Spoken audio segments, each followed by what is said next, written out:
बुद्ध के समय में अक्सर लोग बुद्ध से प्रश्न किया करते थे कि क्या भगवान होते हैं, और बुद्ध हर बार इस प्रश्न का कुछ अलग ही तरीके से उत्तर दिया करते थे।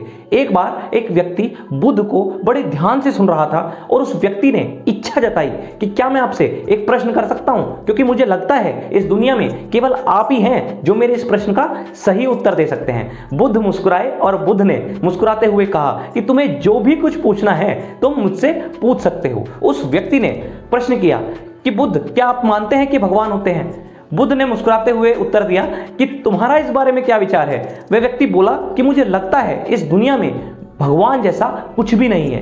बुद्ध ने तुरंत उत्तर देते हुए कहा कि इस दुनिया में भगवान 100% मौजूद हैं, और ऐसा कहकर मौन हो गए। अगले दिन एक व्यक्ति बुद्ध के पास आता है और बुद्ध से कहता है कि बुद्ध, मैंने आपके बारे में बहुत कुछ सुना है और मैं जानता हूं कि आप ही मेरे प्रश्न का सही उत्तर दे सकते हैं। बुद्ध मुस्कुराए और बुद्ध ने कहा कि तुम्हें जो भी कुछ पूछना है तुम मुझसे पूछ सकते हो। उस व्यक्ति ने प्रश्न किया कि क्या आप मानते हैं कि भगवान होते हैं? बुद्ध मुस्कुराए और बुद्ध ने फिर से मुस्कुराते हुए कहा कि तुम्हारा इस बारे में क्या विचार है? वह व्यक्ति बोला कि मुझे लगता है कि हाँ, सच में भगवान होते हैं। इस पर बुद्ध ने तुरंत उत्तर देते हुए कहा कि इस दुनिया में भगवान जैसा कुछ भी नहीं है, और ऐसा कहकर मौन हो गए। वो व्यक्ति थोड़ा सा हिचकिचाया, थोड़ा सा तिलमिलाया और फिर वहां से चला गया।